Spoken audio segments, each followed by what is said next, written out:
Good evening and welcome to Tuesday at Two Lines. I'm your host, Marty Ford. Sorry, I have about a million things going on here at the house, and I was just outside, and yeah, I'm running a couple minutes late.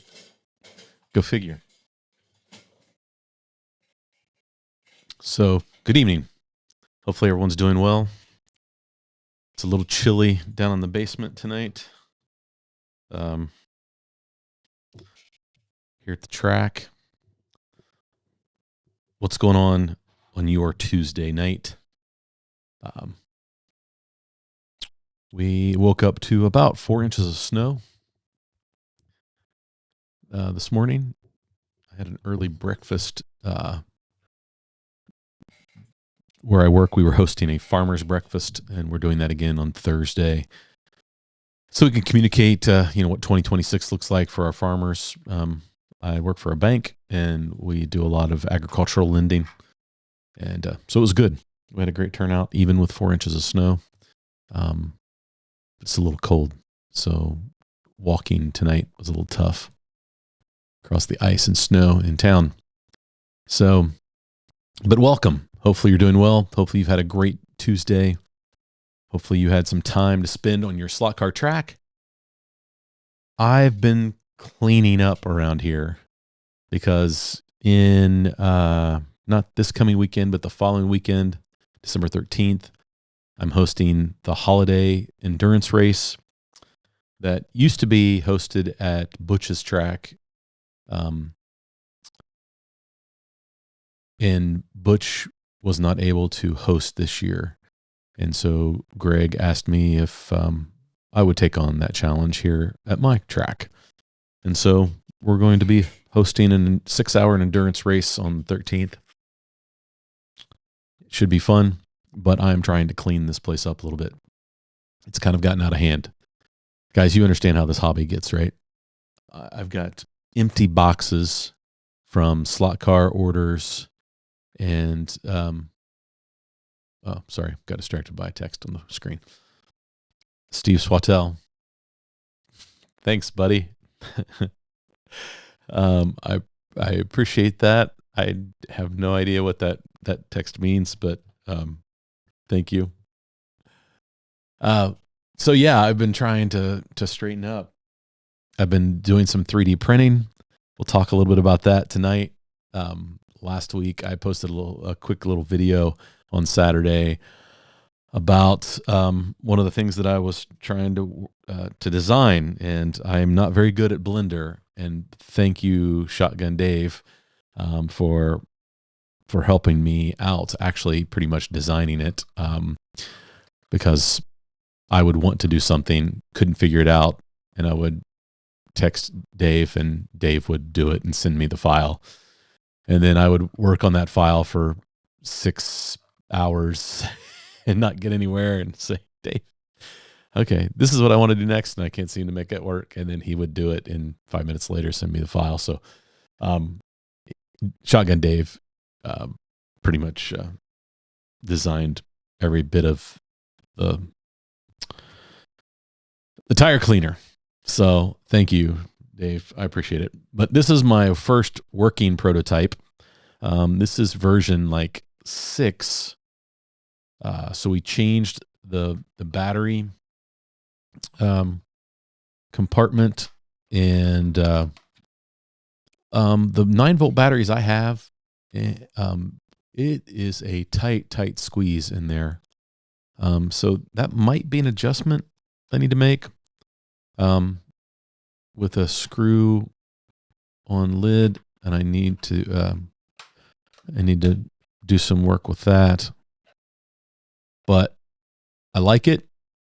I used copper tape, and I will tell you, and I just cut some Velcro. I got some Velcro, and I cut a piece of 2-inch wide. So we designed this to be right at 2-inch wide, and I have to trim just a touch off of the Velcro. So that could be something I could expand on the next version. just slightly, so I wouldn't have to cut the piece of Velcro. And with the 9-volt, I have a plan to clean up the wiring, how it attaches to the copper braid, just so this looks a little sloppy. If you can see it, it's not horrible, but how about that? It works. Handy, portable, self-contained, self-powered. I'm really happy with it. And so then I took that and I printed the next version. And as you can see, it's got the 2-line logo on it. So now I need to put this one together. And, but looks pretty good with the logo on it. So 3D printing, it is, it's a challenge. On Saturday, I spent most of the day, maybe it was Sunday. I think it was Sunday, actually. I spent most of the day Sunday fighting a clog. And the reason why it was clogging is my machine, for some reason, won't hold the settings, the temperature settings for PLA. And so every time I send a print job to it, I have to manually put the temperature in, or it resets to 140 degrees centigrade, which is not warm enough for the PLA to work properly. So it doesn't adhere to anything. And so I don't know what's going on with that. So I need to do a little research. So right now I just have to I just can't know that it's going to set the temperature correct. When I send a print job to it, I have to manually make sure that the bed temperature is correct and the extruder temperature is correct. But once I do that, it's fine. But I forgot to do that a second time and had another clog and had to completely take the machine apart. So I took the machine apart 3 times on Sunday. That's good and bad. The bad part is it was a pain in the butt. And I could see why people would give up on 3D printing pretty quick. If you have a pretty good clog, it's a job to get that cleaned out and reprinting properly. The second thing, the good thing about that is you learn how to work on your machine, taking it apart. It's just like a slot car. You take it apart and put it back together, you learn something, right? You learn how the car goes together.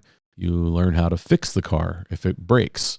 You learn how to maybe make the car perform better, right? So those are things that are important when it comes to tuning a slot car. Well, it's just as important with your 3D printer. So I've got some other ideas that I'm working on. I am printing something right now, and it has nothing to do with slot cars. So it's a little Christmas thing that I'm working on, and so I've got some other stuff I'm designing and I'm trying to figure out. So part of it is trying to help me learn Blender, and I have had to order some filament because some of the other filament that I do have, I have some PETG, and I've had some problems printing it. And I've got some carbon fiber, and those are just more abrasive filaments, and they're a little tougher to print. And so you have a tendency to have some more failures. But so I ordered some more PLA, and I think it'll be here on Thursday. And so I'm getting some more colors. Mostly what I have is black and blacks and stuff like that.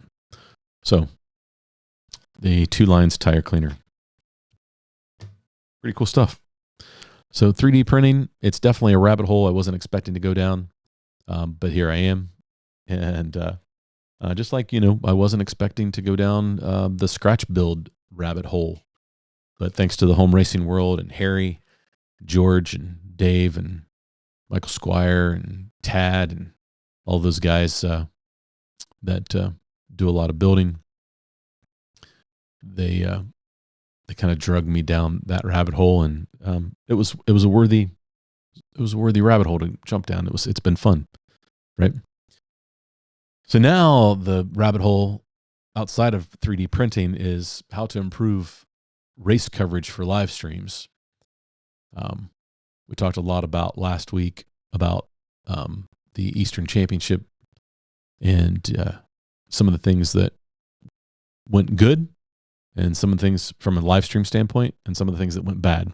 One of the things that went bad is it appears that there's a 12-hour cutoff. Now, I've seen live streams that are going for much longer than 12 hours out there.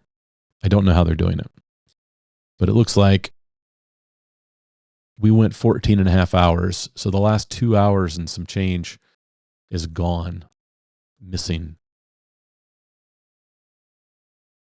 George just texted me, your wife likes me less now because of the... Now, actually, what I'm printing is I'm printing for her. So, yeah.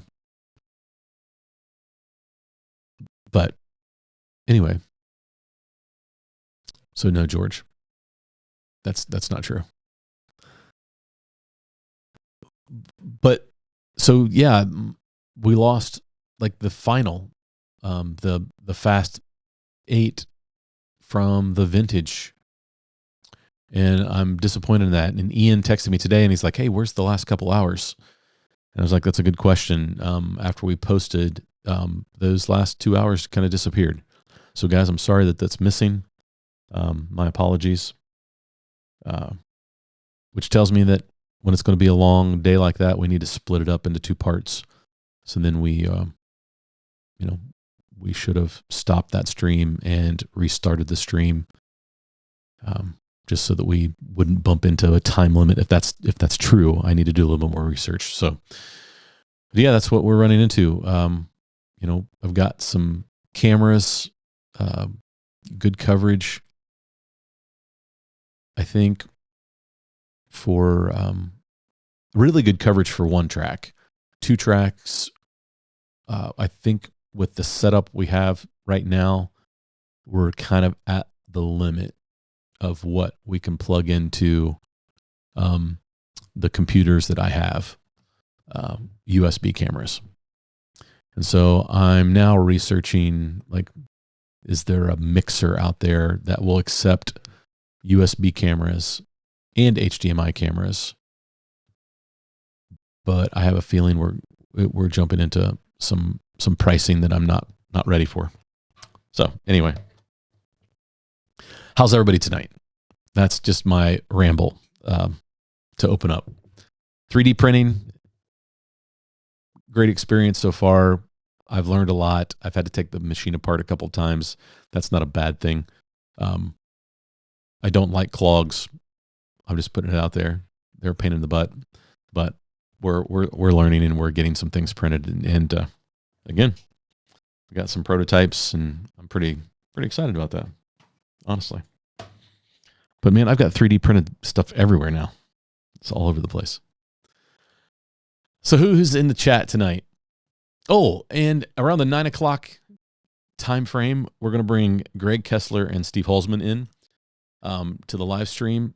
Oh, that reminds me, guys, I need to send you the link.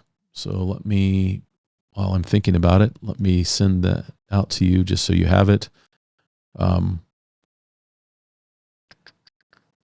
Interview, there we go. Copy. And I will send that out to you. There you go. So about 9 o'clock, jump in. That'll be great. I'll bring you on, and we can talk about the big announcement that we made. I say we, not me. But it is something that I have been listening to these guys discuss for quite some time. Like there are lots of organizations out there, and this new organization that was just formed and launched, the AMSCO, AMSCO, I think that's what they're going with, the American Slot Car Organization. I think that there are other organizations that do a great job of, from a scale standpoint. You got Hopra for HO, that they do an awesome job doing some promotion of events and hosting events. And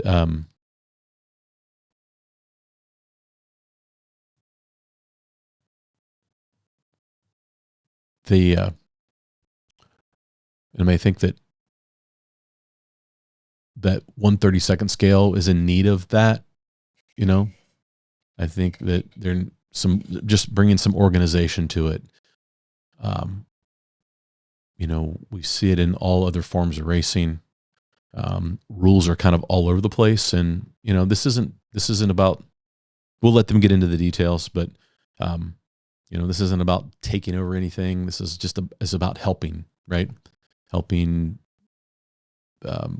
have some events out there that are consistent with rule sets that are kind of worldwide, right?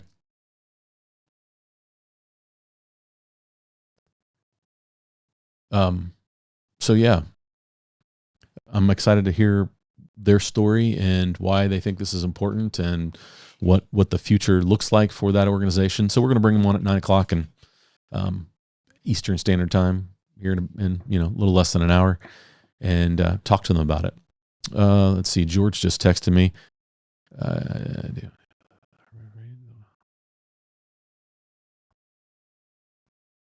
So George, is it okay if I read this that you just texted me on the stream?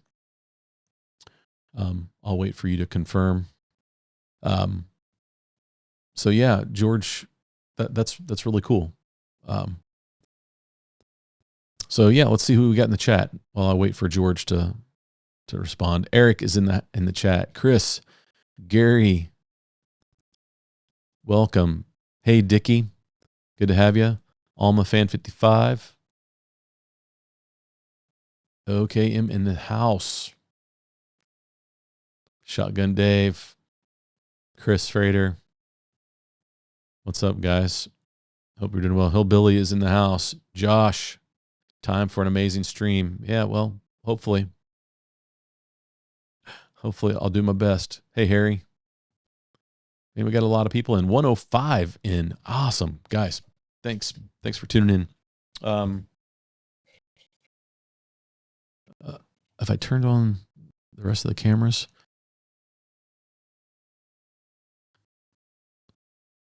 Hey, Steve. Steve, I got your text. Thank you very much.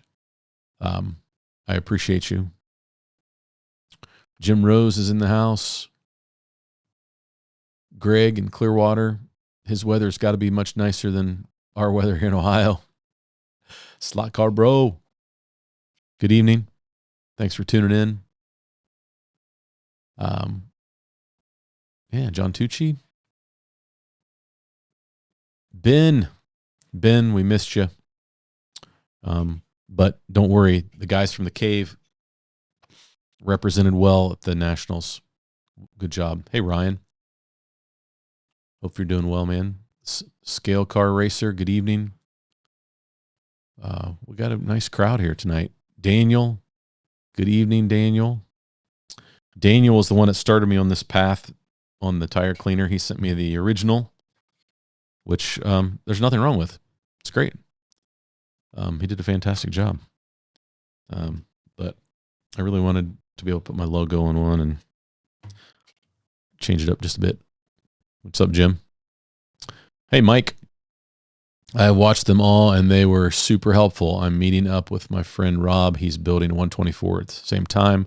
This is going to be epic. Nice. Slot Car Monster, what's up?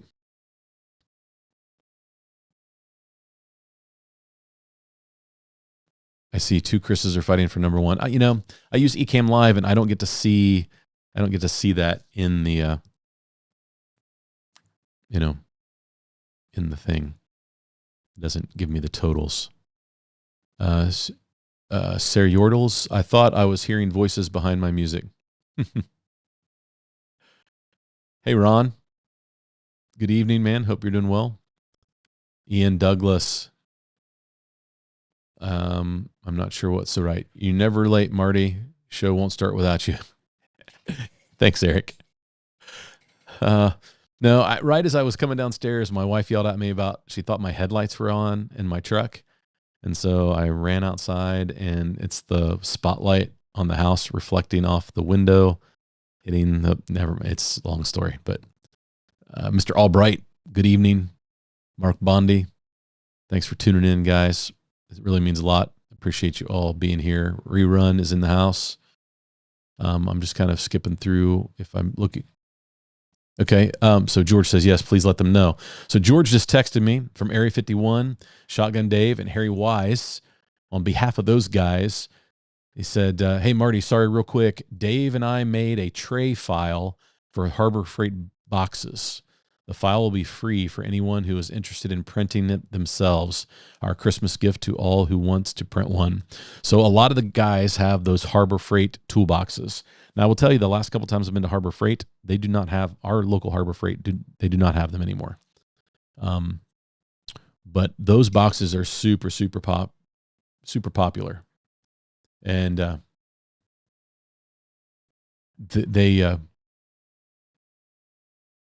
they, with a few modifications, they are really, really good.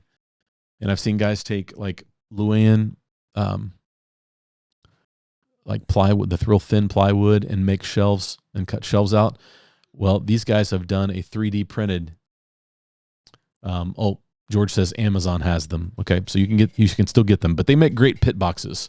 They're small, they're easy to keep organized, but you can print this tray, and it has slots, and your slot cars will not move around, and it's really handy.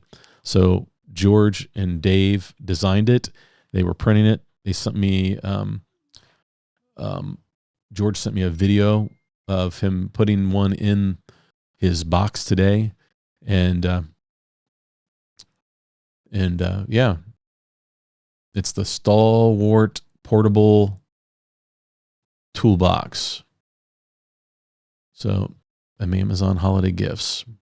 So, George, why don't you put that link in the chat? That would be awesome. So then guys know what you're talking about.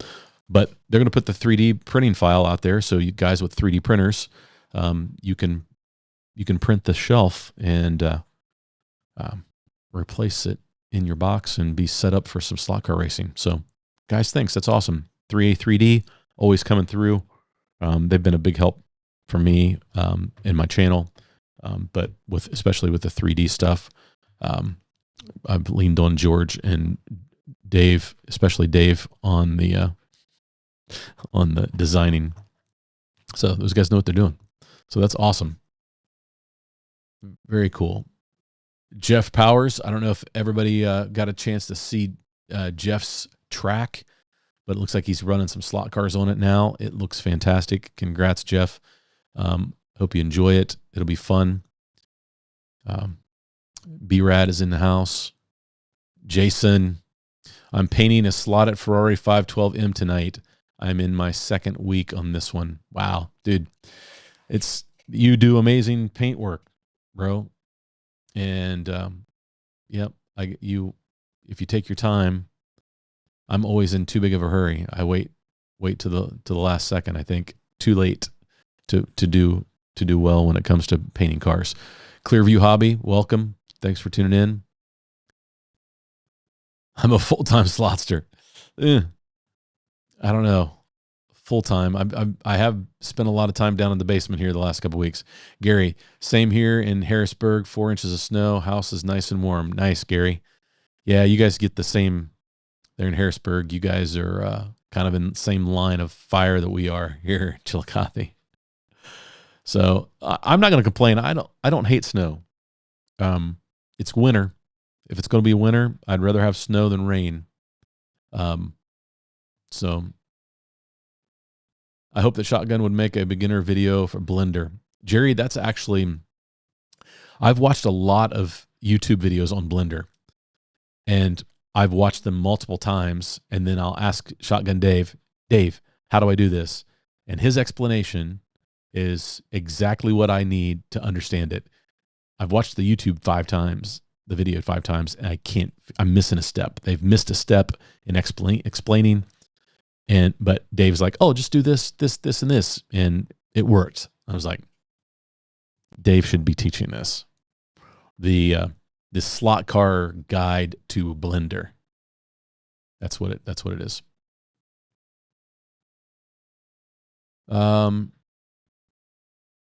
Hey, Bo, thanks for tuning in. You're up late. Bradley, I haven't changed clothes since last week. Yeah, I am. I'm actually wearing, you're right. I am probably wearing the exact, this is my Tuesday outfit. Actually, this is my workout outfit is what this is. A sweatshirt, t-shirt.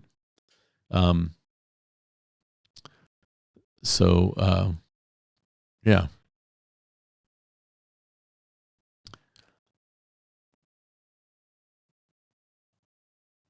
So there is Greg just jumped in. Hey, Greg. I got you muted to the channel, but let me unmute you. You got audio? Guest is in the green room, so I'll bring you on here in a little bit. Let's see.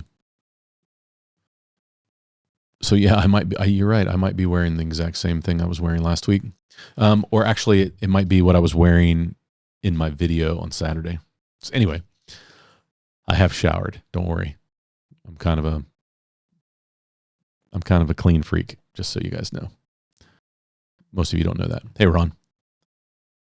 Bruce, good evening. Hey, Mike, Big Oak. What's up? And we got a lot, great. Hey, Easy. Ernest, what's up?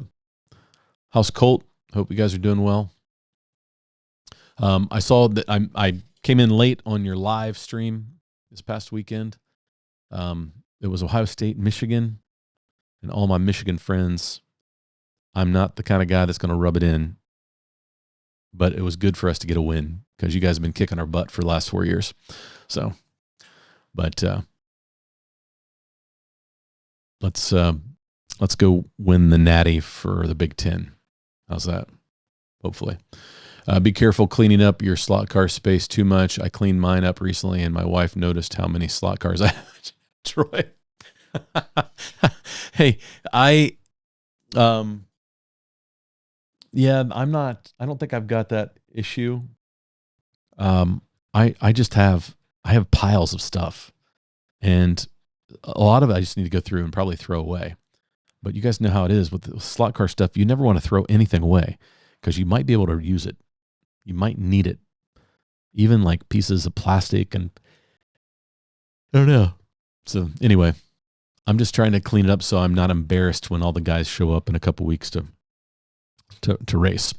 So the 6-hour endurance race will be here on the Carrera track. Guys that are coming, let me know. I was going to tear down my polycar track to make room for the pit area because right now the pit area is full of track, polycar and an oval. So I'm making some other room around here that I could. Would you want me to keep the polycar track up so that you could run some laps during your, the stints that you're out? Let me know. If not, this weekend I'm probably going to take the polycar, box it up, and decide what I'm going to do. So let me know what your thoughts are. Hey, Ty, good evening. Let's see. What else? Did I see my brother in here someplace? What's up, Dusty? West Coast slot car. Yeah, Dusty did an awesome job. I was proud of him. My wife runs cars too. She knows I have slot car problem. Yeah. John, good day from Melbourne. We're at a few minutes after noon on Wednesday, the 3rd of December. Finally, some warm and dry weather here. Nice, John. We are the exact opposite of that. We're cold and wet. I put snow tires on my slot cars, help with grip. Hey, Marty. Marty and I have a little wager going on. He's a big Indiana Hoosier. I'm a Buckeye. And we bet some ice cream sundaes from Grater's in Cincinnati. All of you who race at Cincy Slots know how good Grater's ice cream is. And so we have a little wager, and he is a fan of the pineapple sundae. But I told him it's okay because, butterscotch or butter pecan is kind of what he'll need to be buying for me. So it's all good.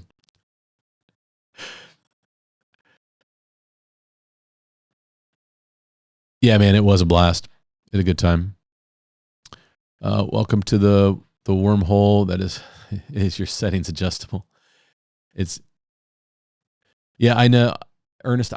But it just keeps resetting for some reason. It doesn't make any sense to me. Chris, I always have pre-orders. Yeah, same here. I feel like it. What else? Yeah, guys. Hey, Daryl's in the house.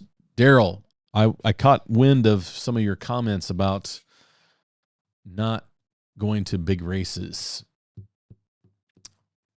You would do just fine. You would have kicked my butt at the Eastern Championships 2 weekends ago. So we all know better. And Daryl,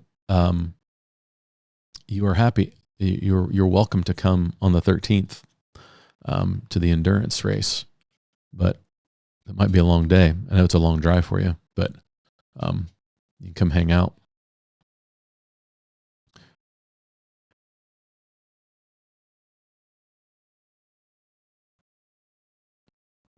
It's been a while since you've been here. 2 Lines tire cleaner printed in Falcon livery colors. Nice. It's funny. I've posted a video about that, and I woke up the next morning to a handful of messages from guys saying, "Where can I buy that?" And my plan was not to sell them. So, but once we get it all done and finalized, maybe we can put it out there for people. I'm currently just designing a double stacker rack for my slot car shelf so I can print them and double my car storage. Well, Troy, that means you can double your cars. I think that's a great idea. Well done. John Albright, 2 9-volt batteries wired in parallel will allow your tire cleaner to last a lot longer without having to swap them out. See, now you're going to make me redesign. John. Yes, I know it would last long. I could do 4 batteries and it would last a year. But I don't think I have room in it for that. But 2 batteries, I could probably do that. Because nobody showed me solidarity but my subscribing to me, you guys. My thought was if more would subscribe, I would create content. Well, Bo, we can go out there and follow your channel if you're going to create some content. Printing for her, good move. Clearwater, what I'm printing for her is a bunch of little nutcrackers. She's a big nutcracker fan for Christmas decorations. And I got this wood filament. It looks like wood. It's got wood fibers in it. And they print out really cool. They look great. And so I'm printing like 25 of them right now. So it's probably a 7-hour print. So we won't be printing anything else. Spit clean worked to clean tires in my day. It's Bradley. It still does. It still does. Sometimes it doesn't better. Dickie, you lost my interview? Saying ain't so. Just like Italy, eh? What else? What else do we have? We have a tray for the Harbor Freight boxes now. If anyone's interested in the file, message me. You will need a large build plate or print it standing up. Ooh, printing standing up. That'd be lots of supports, wouldn't it? Use lots of filament. If somebody close to me here needs one printed, I'll have George send me the file and I can print it for you. If you're close by and if you race with me and you see me frequently. So I'll put that offer out there. All right. You will find me under Bo Mamo. All right, Bo. We'll go out there and track you down.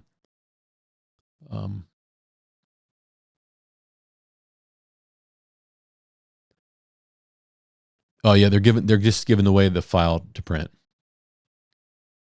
Hey Scott. Hey Mark. Good evening. Thanks for tuning in. Robert, it's all good, Marty. From what you learned this year, give you the insight changes for next year. Mr. Rambler. That's right. Well, Robert, that's what I'm hoping, you know, like we learn and we'll level up. And that's the hope, right? That we continue to build on previous successes and learn from previous failures. And that's just kind of what we hope to do. So always wanting to improve. Troy, what cameras are you using for live streaming? That's a great question. And if it's all right with you guys, I'll tackle that. Let me see what we've got, what I've got plugged in that I can go to. Not all of them are up and awake.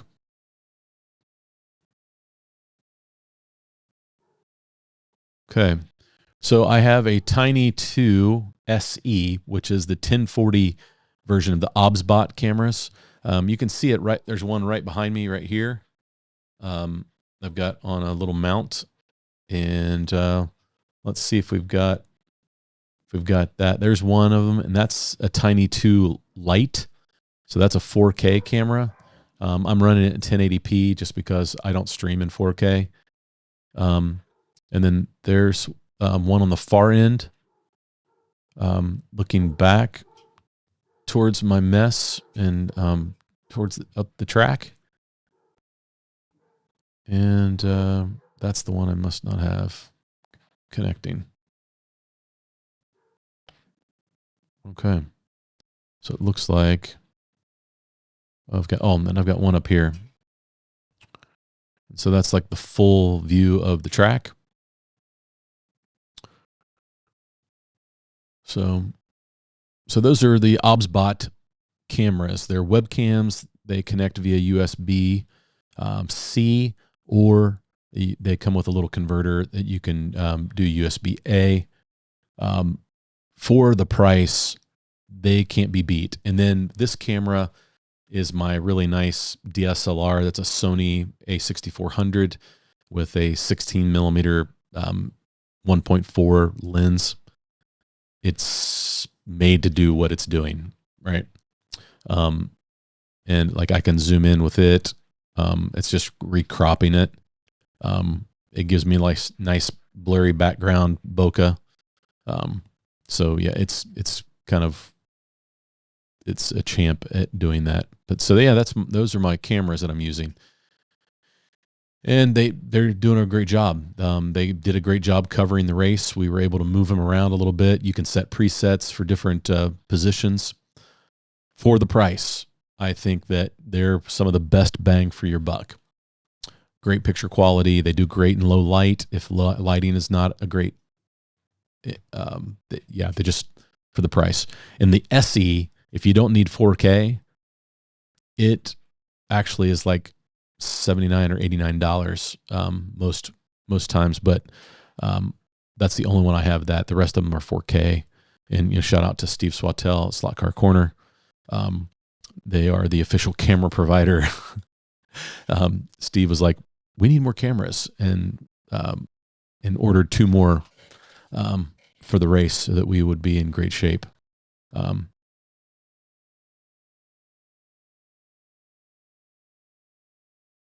Let's see what else do we have.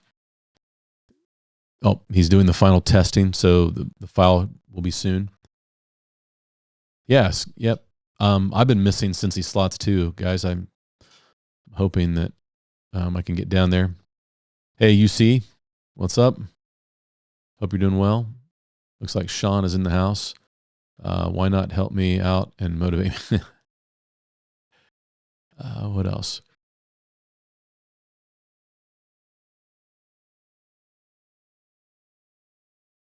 Oh, he's talking about, yeah, content creation, no matter what your subject is, it can be a grind. Like, you like, once you start posting, you really need to be consistent, posting content. You could get lucky. There are lots of channels out there that have videos that have gone viral. Like, some channels have one or two videos that have like hundreds of thousands of views. I have yet to have one of those videos. And it's okay. But I think you have to hit the right time and the right title and the right thumbnail. And if you get all of those things right, then the algorithm goes, everyone gets to watch your video. But if you don't post consistently, I think that's the key. That's why I like to post every Saturday at 6 a.m. Eastern time. I try to stay ahead of that schedule, but sometimes it's tough. Sometimes I'll do a couple videos and I'll get ahead and I get excited and I can't wait to get a video out for people. So then I end up releasing like a couple videos during the week. And just because I'm like, it's stuff I know people want. Like, I'm working on this controller video. It's like the great controller shootout. I've got a MK15. I've got a DS PHN1. I've got a DD302 DeFalco. I have right now borrowed that I need to do this so I can send it back to Rich, the True Speed MT2, which is the level below the Apex. And my initial testing is it's a real smooth, real easy to control controller. I think for its price point is really good. And I think that it gives you, everything that all the other major controllers give you. There are some things I don't like about it. And I'm working on that video. Like, that's a video. That video is taking me a long time. Some of it I've had to re-record because my weight loss kind of happened while I was starting that video. And so the beginning of the video, I weighed about 260 pounds. And then the other stuff has been within the last couple of months, and I'm less than that now. And then now that I've kind of like got to my goal weight, I've kind of leveled out and filled in a little bit. I feel like my face isn't quite as like shallow as it was before. But anyway, that's beside the point. But I looked completely different throughout the whole video. And I was like, my wife is like, you can't post that. You're going to have to reshoot some of that stuff. I was like, yeah, you're probably right. So now I'm going back and trying to reshoot it all. So, and I've learned a lot about some of those controllers over that period of time too, that I think need to be in the video. So I just need to take a day and, hey, Tad, and just get it done. So, hey, Jan, thanks for joining.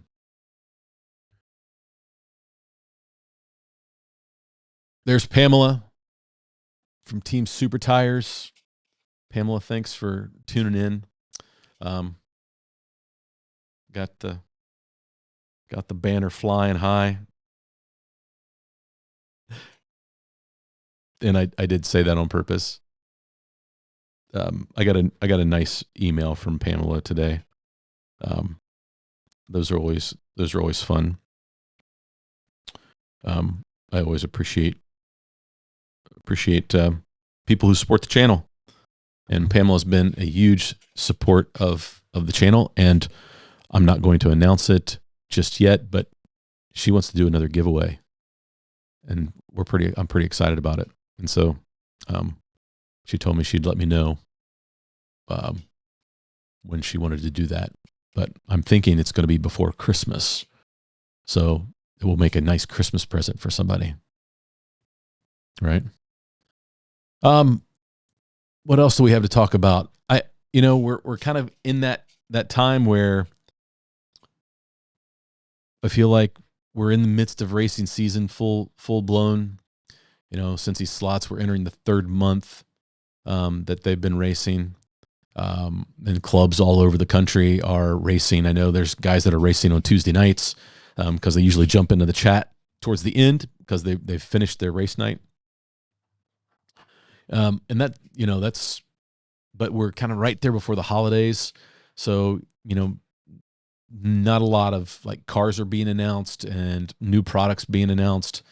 That's kind of quiet, in hopes that, January we start seeing the 2026 range information, the new releases from all the major companies. So we'll have that news coming from Dave Kennedy as that stuff comes out. But I'm reflecting back on 2025 and the year. We're here in December 2nd, and like it's been like really for me a fantastic year in slot cars.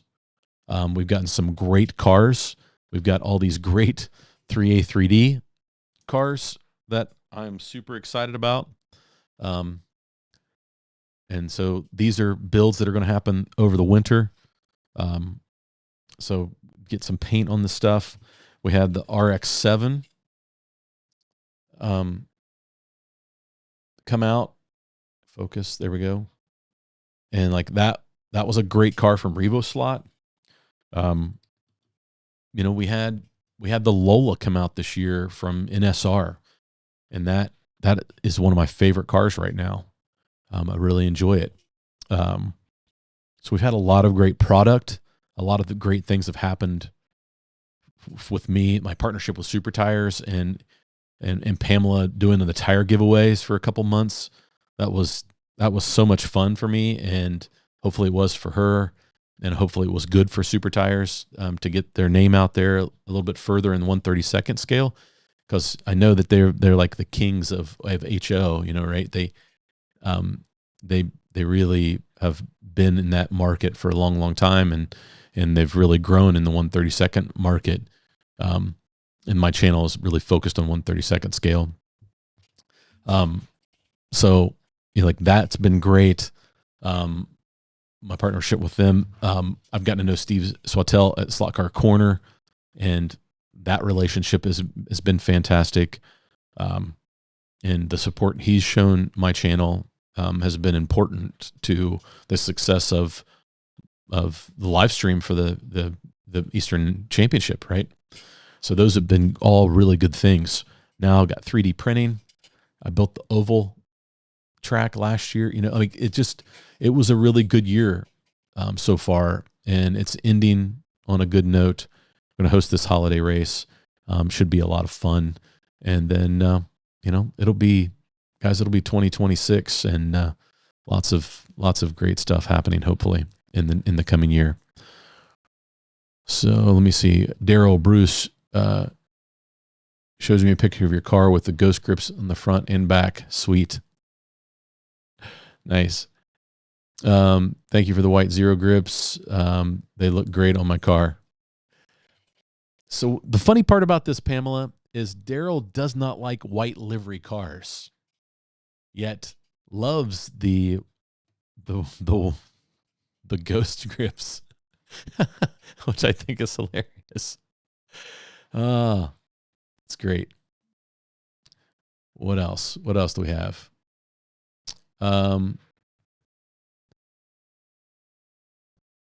Get right before you get left. Welcome. Hey, Vince.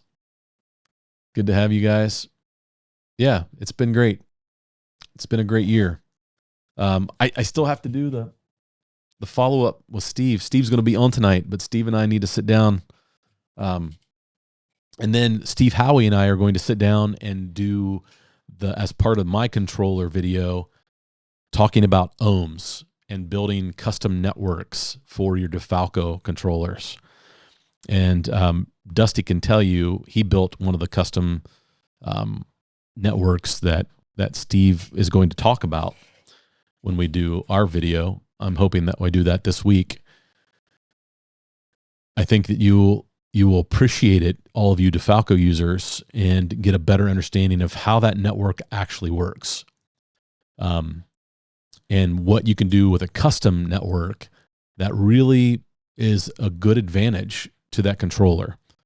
I'm excited about that video. I'm excited about that content coming out, because that will be one of those videos that once we get it down, it will be part of like the encyclopedia, right? That sort of like the Home Racing World forums are. It will definitely be one of those that you go back to and say, okay, now what did they say about that? It just talking it out with Steve about what we wanted to do really helped me understand even deeper, of a deeper level, how my controller actually works. And it has allowed me to like get better with my DeFalco controller and my MK15 and my DS. Those controllers, I really have been able to dial in a little better because I'm of just understanding electronics and ohms and how that works.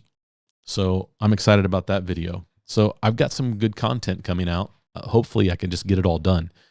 You know, it's one of those things where you have a million ideas, so it's hard to focus on one thing. But yeah.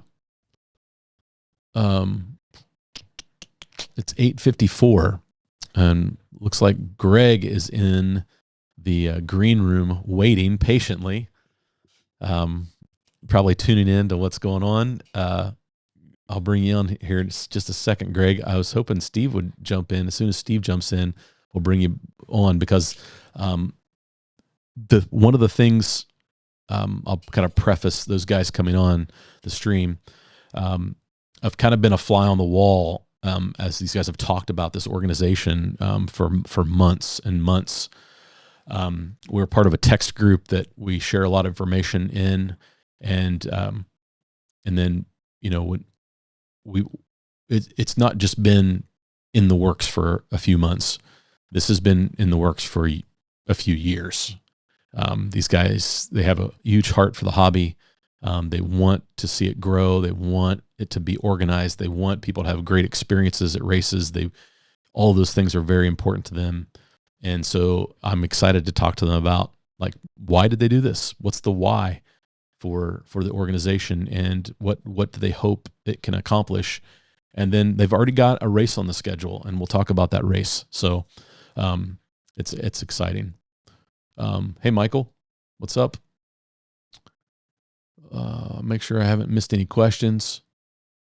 Hey, Jack, who has leftover turkey? I am all turkeyed out, man. I already eat a lot of turkey and chicken. So, yeah, it didn't take me long to be done. We've got just a little bit left. I did carb up on the noodles. Probably shouldn't have. I have skipped getting on the scale the last couple days, just because I didn't want to see what the number was. But work out extra hard this week. I did get 4 or 5 miles in last night, walking through town, and we've got all of our Christmas lights up in downtown in our park. I don't know if some of you seen my video I put on with walking the dogs, and they love to go walk through the Christmas lights, but it doesn't have anything to do with the Christmas lights. It's because there's a bunch of ducks and geese in the park, and the dogs are all about chasing them. So, yeah. I finally finished the entire NSR Eastern Nationals. Hate that the end got cut off. Man, you and me both.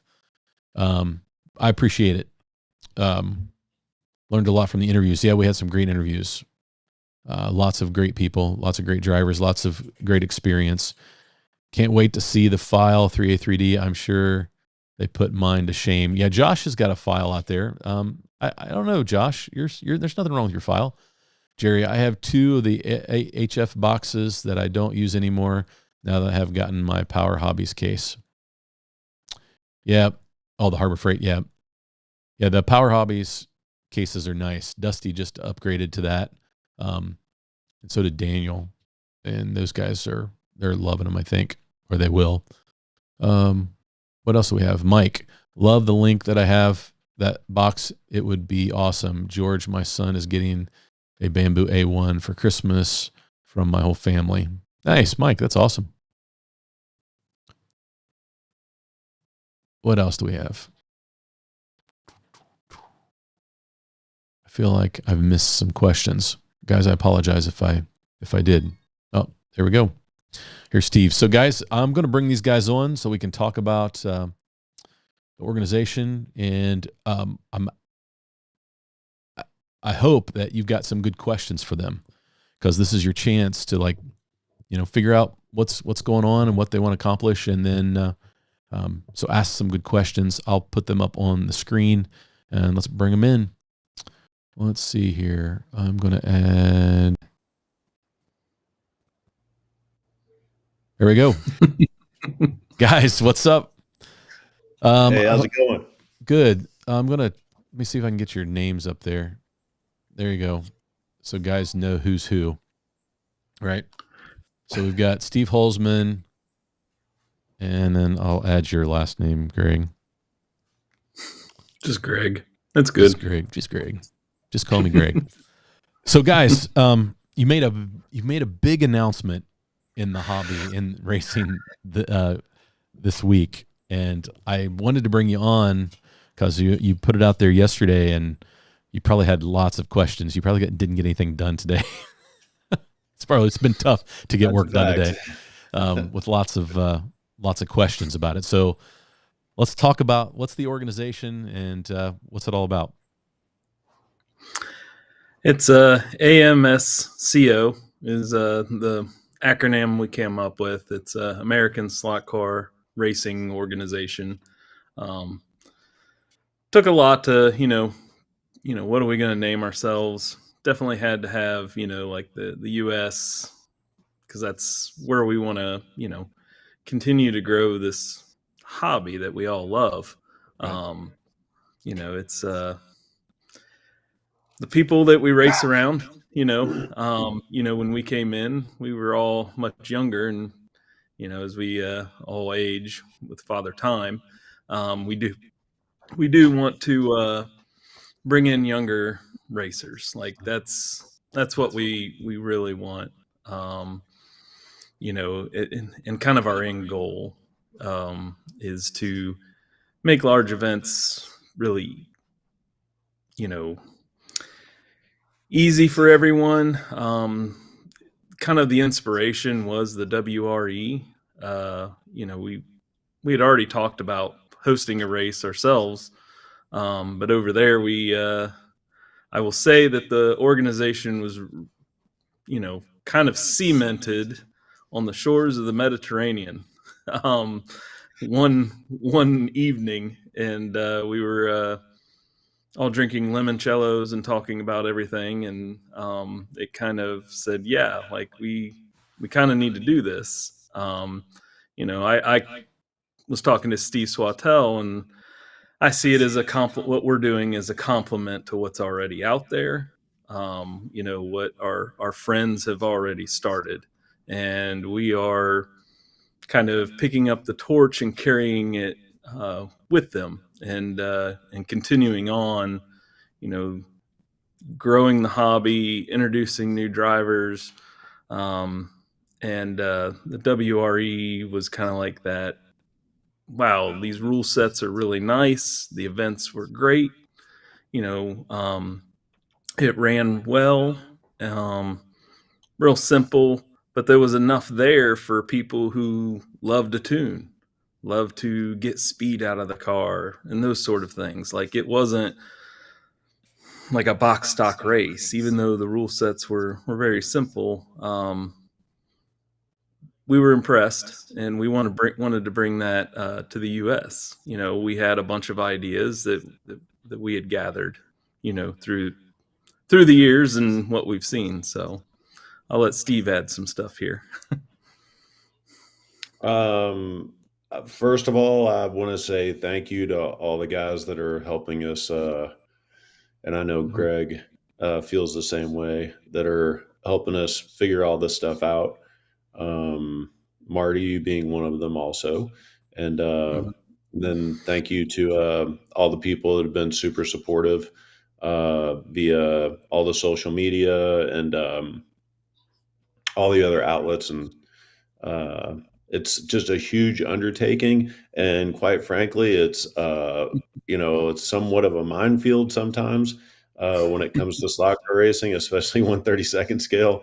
Yeah. So, but the fact is that we love the sport and we want to see it get better in the United States. And so, um, I basically presented a proposal when we were having an informal meeting on the Mediterranean with some limoncellos, um, mostly because of Matt at CG.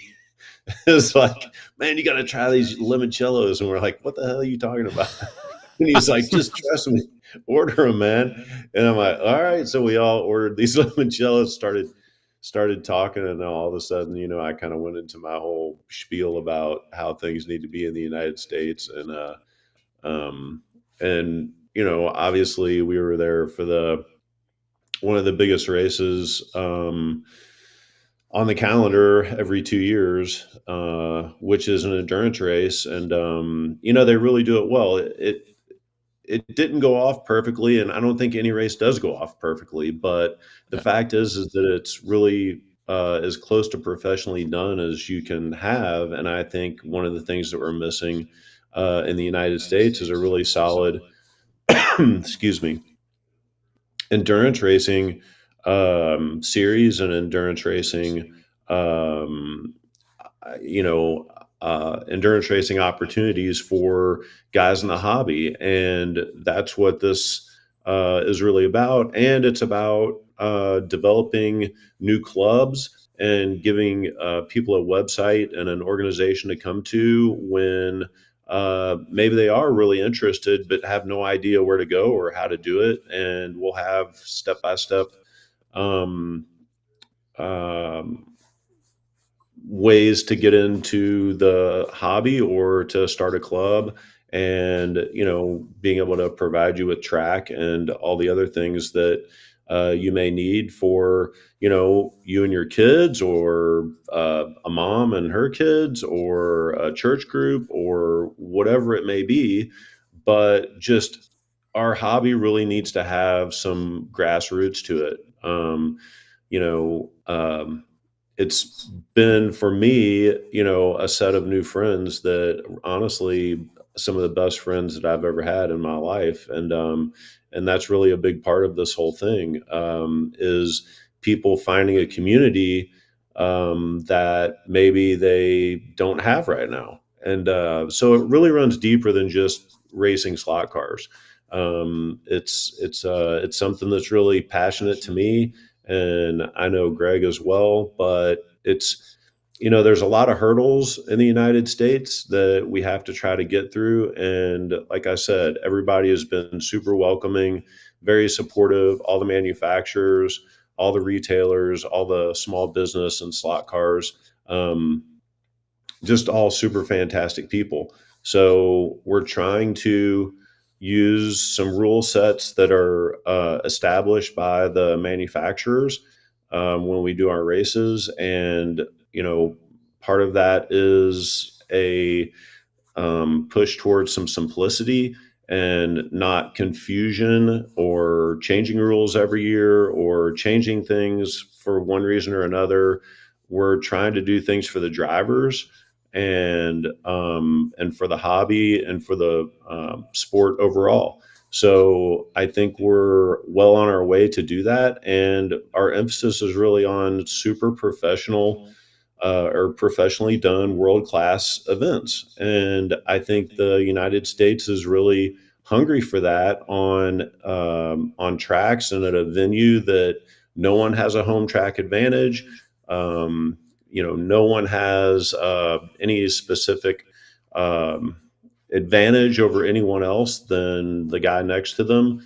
And a lot of people, don't like to come to races because they don't want to race for seventh or eighth, or, whatever it is potentially, because they feel like the people that are, may be racing at that hobby shop or wherever that track is, they don't really have access to that track.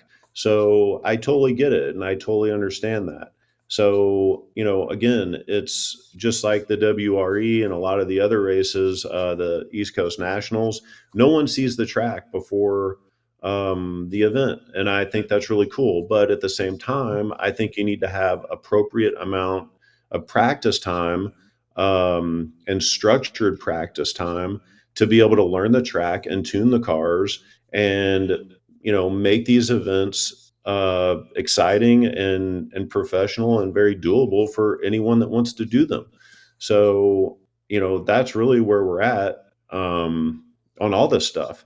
And for the particulars and the rule sets, I've gotten tons of questions about that, about tires, all these things.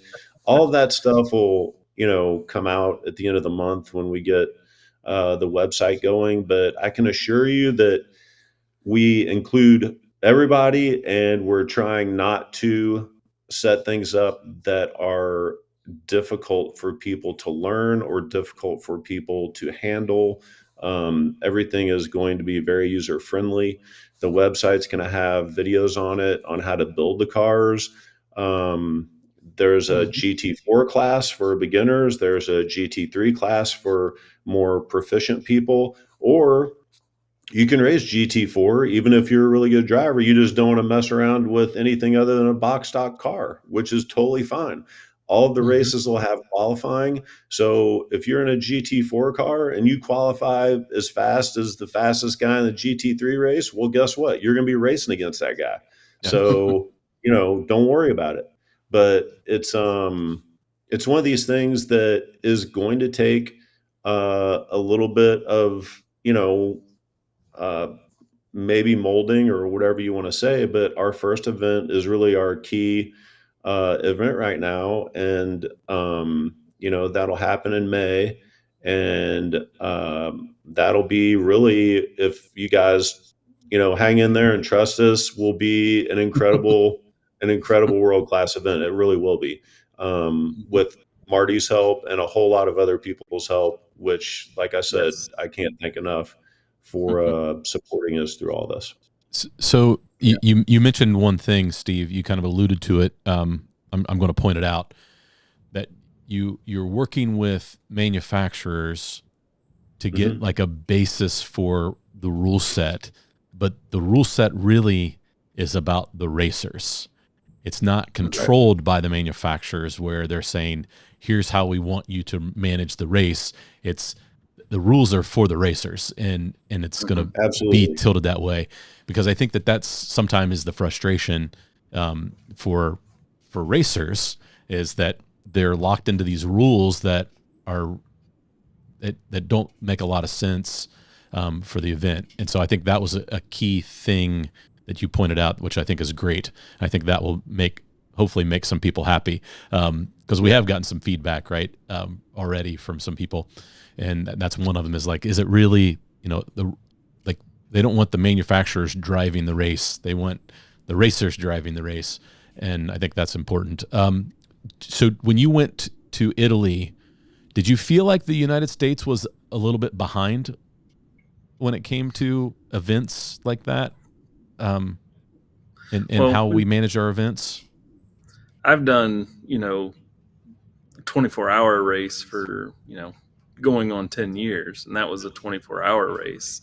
The 24-hour race we do here in Michigan 24, runs very smoothly, but the groups who attend have attended, that race, and there's not new groups coming in every year. So the race does run very smoothly, and that's because everyone kind of already knows, and everything is very proficient. And then the other race we attend, the NSR Eastern Nationals, that race has grown almost doubled every year, right? Like it's gone from Mike's shop to where it is now, and you see some of the growing pains, But For sure. overall, I mean, everybody's still super excited about it, right? Like, because In the end, at it was the end still of the fun. day, yeah, at the end of the day, you know, everyone, it's about the people, right? Like, you see the people, you meet new people. You know, we all love racing, definitely. But yeah, it's there was things we saw at the WRE that made a lot of sense to us. That was like, wow, that does like make things more efficient or cleaner. There's things that, you know, we're not going to do everything that they do, because there's some stuff that was very frustrating on our end that almost didn't allow enough time. And again, maybe it's because we didn't know, right? It is kind of their playground. You know, the Europeans, they got through tech no problem. We were kind of caught off guard, and poor Steve was in there trying to slap together two cars that we could actually race. You know, and with a container full of parts we literally threw in. We thought we got everything and hoped we got everything in there. So Yeah, that was an eye opener. I have no yeah, idea how we missed that in the rules, but like yeah, I said, that's part of why we are mm-hmm. making videos, to go through the rules so people Yep, do understand a lot of this stuff, and it becomes easier. But yeah, I think there's a lot of things that um, can be improved, and will be improved. And it's not we're not trying to carbon copy what's going on over there, although we are trying to bring the excitement of racing on plastic, which um, is a different scenario, or not scenario, but just a different type of racing than racing on wood, which we all love racing on wood. Um, but plastic is the most accessible option to everyone in the United States. And unfortunately, the hobby shops that used to be on every corner that had amazing wooden tracks, and really good cultures, and uh, you know they were a community for a lot of people. And unfortunately, we don't have that anymore, but we do have the ability to buy a set, um, whether it's for Christmas or whenever, and build it and put it in your basement or in your garage, which is what a ton of the YouTube community is right now. And most of this sport is based off of racing on plastic. And quite frankly, on a pro track, an 8-lane plastic pro track, it's a blast, and mm-hmm. it's a very intense experience. I would say wood tracks are more flowy, and just a different driving style, and plastic tracks are more aggressive. The turns aren't always, radius like the turns are on wood tracks, which makes it super exciting. I don't. I want everybody to know that all the tracks that'll be used in our events are going to be, professionally looked at, and not thrown together for, just a whim and a prayer or whatever. They're really going to be thought about and constructed professionally. And the layouts are going to be such that they're super professional. So if there's anybody that has any concern about what kind of tracks that we're going to offer, they're going to be big European designs, and they're proven designs and tested designs, and you'll be able to, really show your abilities and not have to worry about, squiggles or whatever. I don't know, Random just things. Right. goofy stuff, random things. Right. This is Yeah. the only Yeah, track I have left, so I'm just going to make whatever I can out of it. That's not happening. yeah. So Yeah. there's there's going to be two tracks, and there'll be large European plastic tracks, and they'll be high speed, and the cars will be mated to those tracks well, and it'll be a blast. Yeah. Mm-hmm. Yeah. I think that's the exciting part. If anybody has gone to a race where you have no clue what the track layout is until you walk in the room, and for us, for the East, it was like until we built it, because we all Right. volunteered to build the tracks, right? for the Eastern Championships. We walked in and we're like, they handed a piece of paper and like, here's what we need to start building. I'm like, oh, this is what it's going to look like. Great. Yeah. You know, and Right. and the This is tracks this interesting. year, I was like not super excited about when I saw them on paper, but once I got my car out there and made a few laps, they were fun, right? I mean, I think Oh yeah. but I appreciate like the care and detail because it's obvious when we watch a race in Europe, and not to just keep pointing to them, but they do all of their big races on plastic, right? Like, they build some pretty massive tracks for plastic track. I don't know that we have enough scale auto track in the United States to build some of the stuff that they build. I mean, Maybe. you know what I mean? You know what I mean? I mean, we're gonna have to. Maybe not. There's got to be we're gonna need a container to come over. Yeah. To build some of these. Never fear, Marty. Yeah. Never No, fear. I'm not questioning. I'm just saying, like, that's the important piece to this, though, is like Mhm. there are some major things that have to happen that we definitely need the cooperation of some of the major manufacturers, the big names in slot cars that we all race and love to race. They have to help us make some of this happen, right? And like that's the key piece to what you guys have been doing for the last few months. You've been having these conversations. Talk a little bit about how those conversations happened and like how you feel after, that support you're seeing. Well, we kind of targeted Scale Auto is the brand we kind of wanted to go after. They hit their GT line, wide range of cars, good running cars. They've kind of been putting a lot out there, on the market, and we had the opportunity to meet Ivan in person, and we kind of had the rough idea of, okay, this is kind of what we want to do, this is what we want to put together.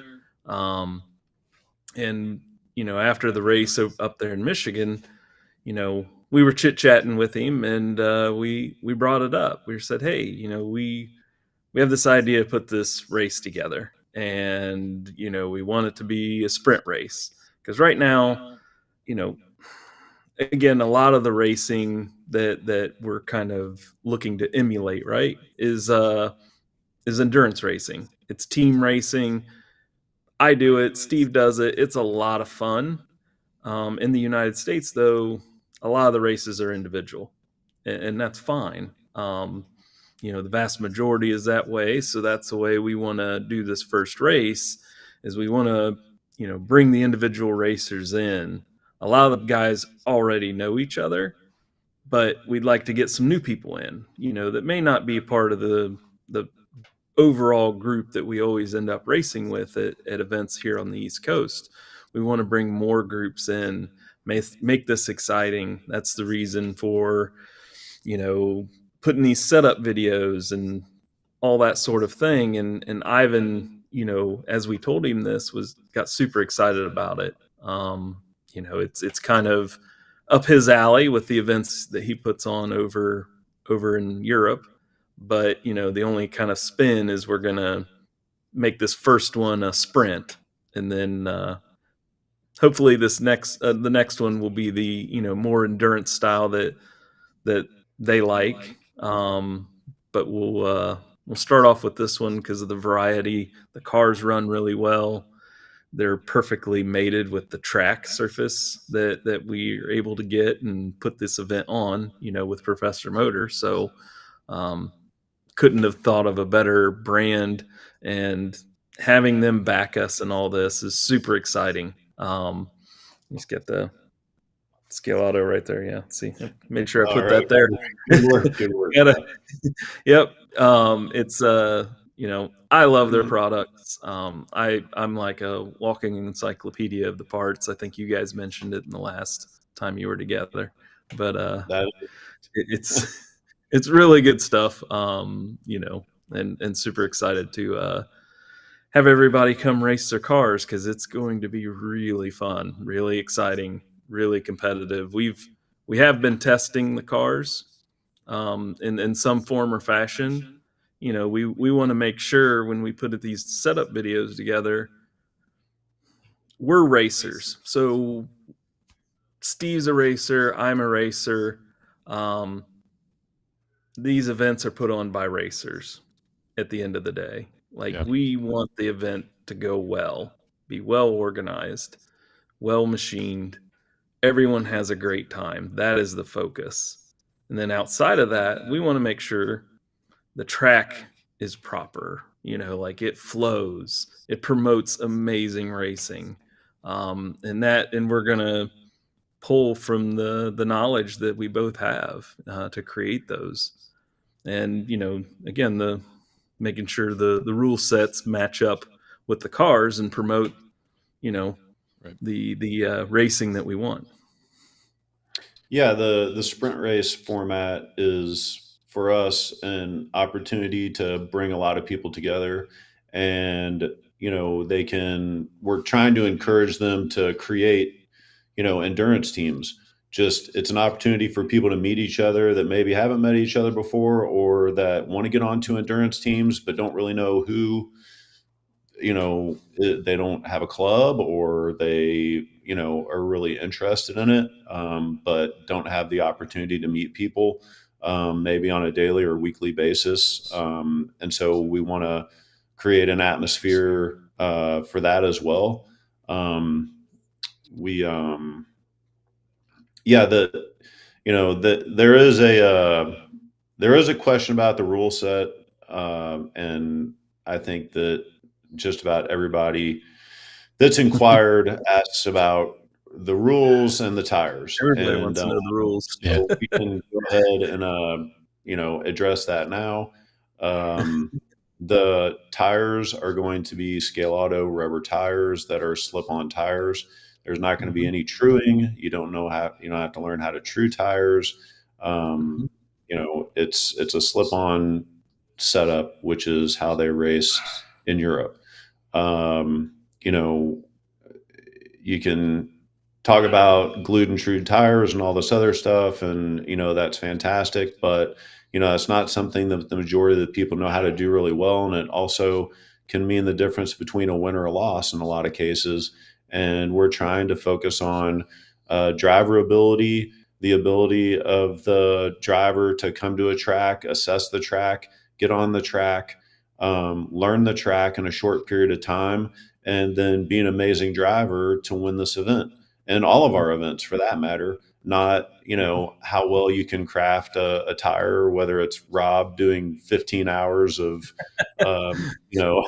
for the Michigan 24-hour Right. whatever, or whomever taking endless countless hours. I mean, let's face it, the majority of the people in this hobby or sport just don't have that kind of time, or maybe they don't have that kind of talent.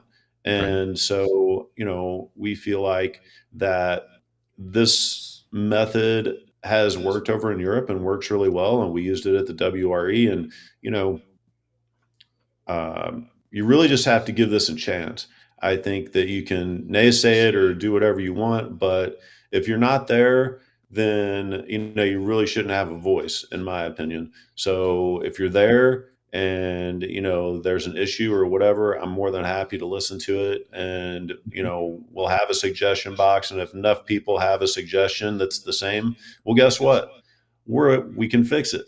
It's not something that we're out there saying you have to do this. This is the only way it's going to happen, or there's the door. That's not who we are, and that's not what's going to happen. So we don't have to worry about that. But the gearing is going to be very simple.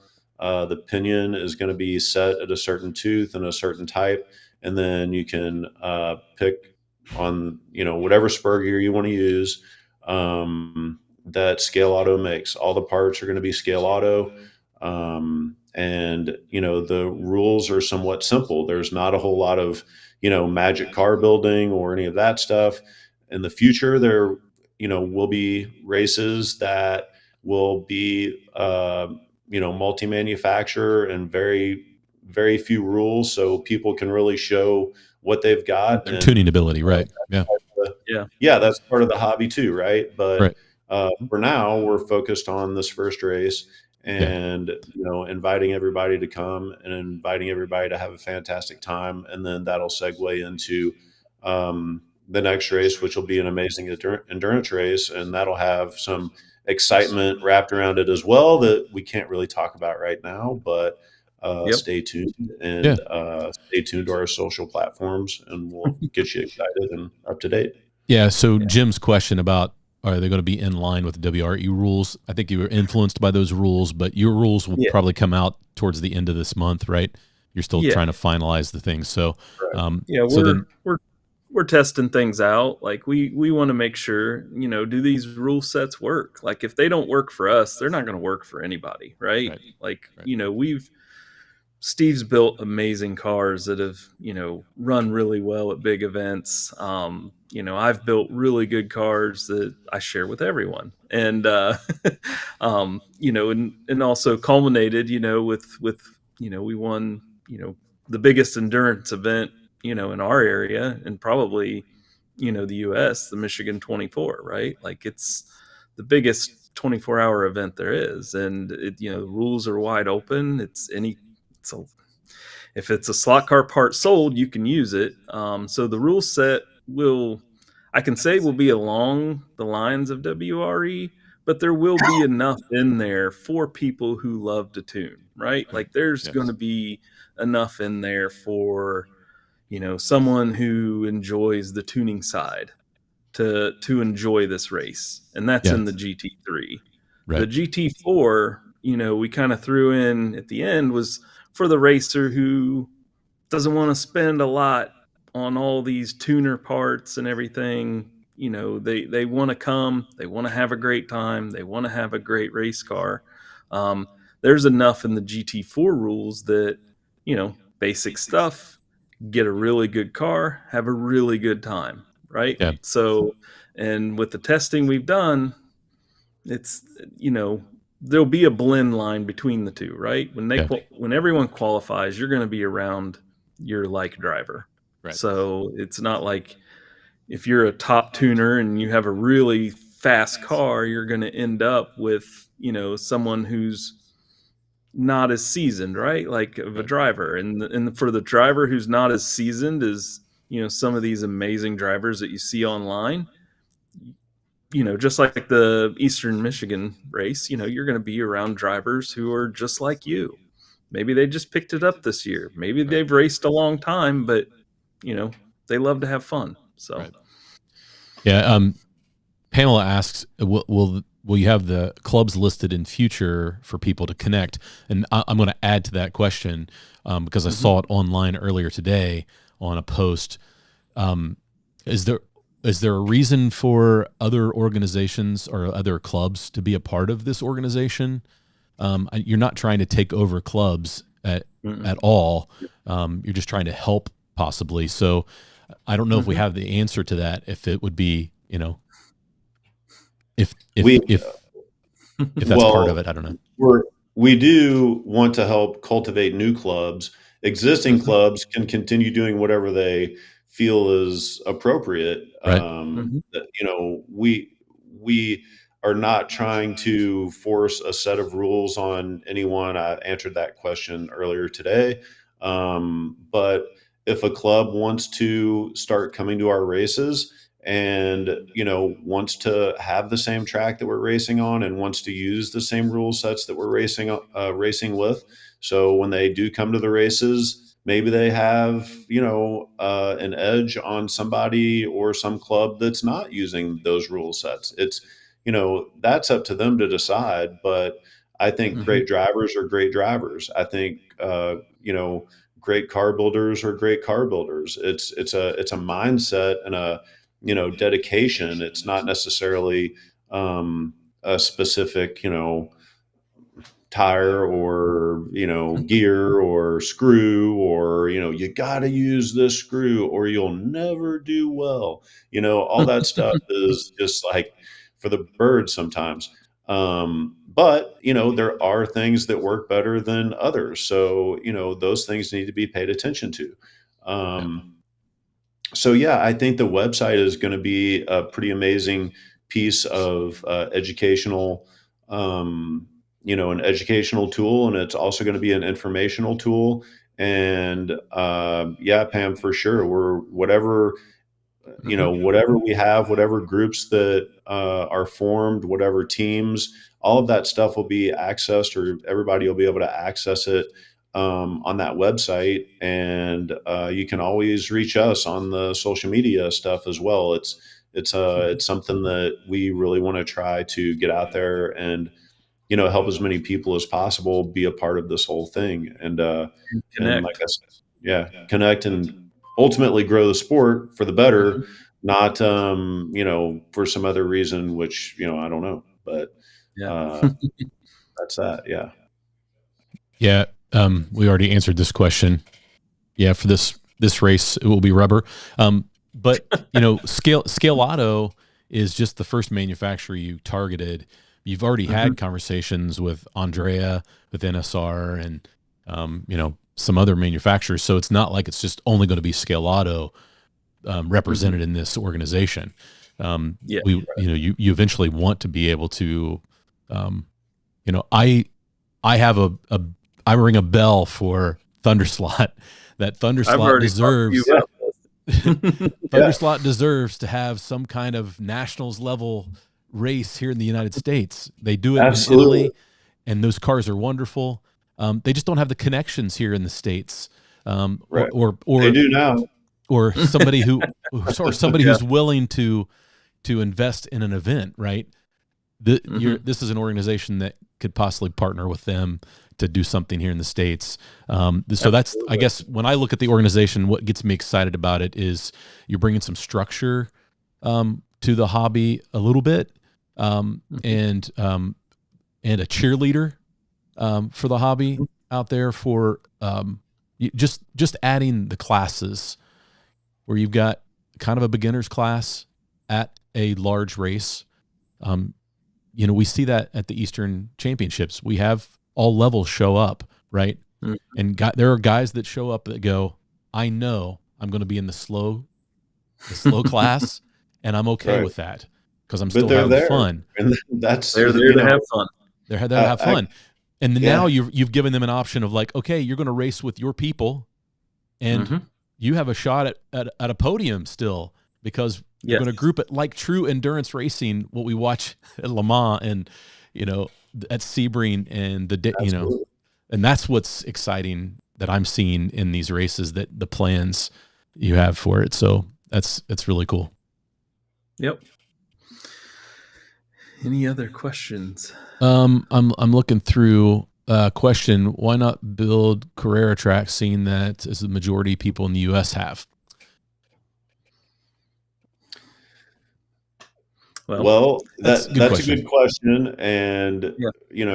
in the future, it's not going to be out of the question that we would support a Carrera race or festival that doesn't have to necessarily be a hardcore race or whatever you want to call it, that people can come to, and we'll have two, or however many large tracks, and there would probably be potentially a digital race there, Right. or an analog race of, say, 3 hours or something like that, which can be just a good time for people to show up. And we're very well aware that, Carrera and Carrera track is the dominant track in the United States for, hobbyists. And so absolutely, that's a big thumbs up. The One of the biggest issues is, and we had a digital race this past weekend, and it was a blast. It's a super fun time, and quite frankly, those cars can be tuned in a way that they run really well without magnets. And every race that we do, regardless, will be no magnets. There's never a magnet other than maybe on the refrigerator that you're getting your beverage out of. But anyway, yeah, we definitely are interested in some type of Carrera festival or something like that. But we really do need to encourage people to try other things and to come to the first event, and let's get that off the ground and see what everybody thinks, and hopefully really blow some socks off of some people with the professional organization of the event and how things go. We'll have a concourse. So if you're into the, modeling of the cars and stuff like that, which I've kind of got into lately, a lot of people have been giving me a lot of, um, kudos on some of the cars that I've been painting and things like that, which is super fun. And I never really was into that until I went out west and met a lot of these guys and saw, their cars and was just really blown away by it. So, that's something that you can come to this event and, you don't, all you have to do is enjoy the event, put the car on the track, do your thing, and enter it in the concourse, and you could walk away a winner from that aspect of it too. But I think everybody's going to walk away from this event being a winner just because of all the people that they meet and the good times that they're going to have, for sure. Yeah. Yep. Sean's got a question. Do you plan to do regions, or do you get to people to travel to Northern Ohio? Well, that's kind of the beauty of what we created here, or creating, as we get into it, is Plastic Track gives you the ability to host an event really anywhere. It's scalable. It can be 4 lanes, 2 4-lane tracks. It could be 2 6-lane tracks. It could be 2 8-lane tracks. It could be 1 8-lane track. It's just, what event are we putting on? What's the goal? It can be anywhere. As long as, we have a space big enough, the venue works to, promote a great experience. Absolutely. It could be anywhere. So that's kind of the nice thing of who we are and what we're trying to create is we're not stuck to one location. We're not stuck to one state. Where's the next opportunity to hold an amazing event, right? Like, and it's sky's the limit. And that's the exciting part for us about it is, we can work with anyone. We could work with any brand. We can work with any track. Like, what are we looking to do? Make it an awesome experience. The template is the experience, great racing, and, trying to, I can't give away too much, but, have everyone engaged through the whole event, whether you're there or watching online. I don't want to give away too much there. There's a lot of stuff that we've been dreaming up and we've watched and we've, yes, said back and forth, and that's I can't get ahead of myself because it's so exciting. I will say this. Poor Patrick in the chat had to deal with my excitement about some of the things that I was dreaming about for the live stream. And so and I've been pegging you to peg him and so hey, what about this? Take that for what it's worth. Yeah, we definitely want to level up all levels of an event, right? And so, I think like the Eastern Championships, we've all learned a lot from those races that have been great. Oliver and Mike and those guys have people to 60. Yeah, and so we've had an opportunity to learn a lot, and we want to compliment. And I keep saying we. I'm not really that involved, but we want to be a compliment, right? To things, and I think to kind of jump further into this, I know we've kind of gone over, but this is cable network. We can go as long as we want. I don't care. Right. We don't have to take a commercial break either. No, we don't. Yeah, because I do not choose to monetize my live stream until after it's over, so that you guys don't have to deal with it with ads during the live stream. Anyway, but to add to what Sean's question is, I mean, I think that is the beauty of what you're wanting to do. You want to be able to partner with anybody and everybody, and not rely on manufacturers.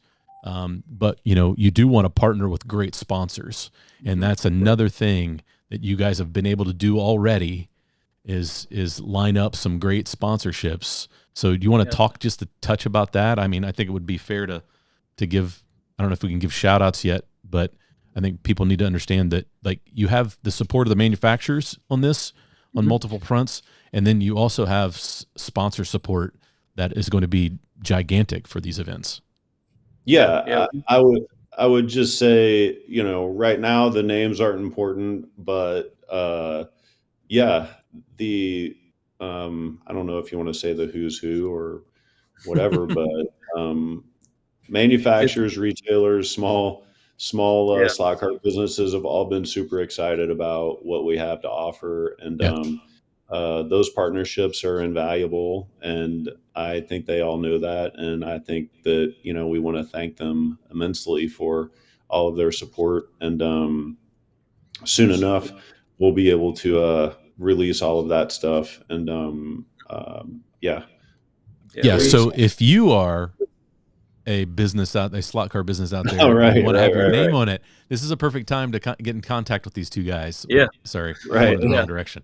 These two guys. Yeah, like because I think that's go ahead. When we created the organization, like we are the AMSCO, right? Like that's our organization, that's the nameplate behind what's happening.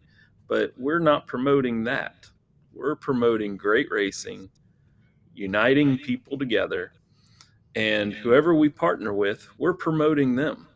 We're not promoting the AMSCO like for an event. So there's partners that you're going to see, like for this event with Scale Auto. We can say that because it's the type of car we're driving, right? Right. We want to get out there, but all the other partners we're partnering with, we're coming up with creative ways to work them in, promote their product, show what they can do. It's and that's the exciting part. A lot of some of these people are our friends, and that's what really makes it exciting.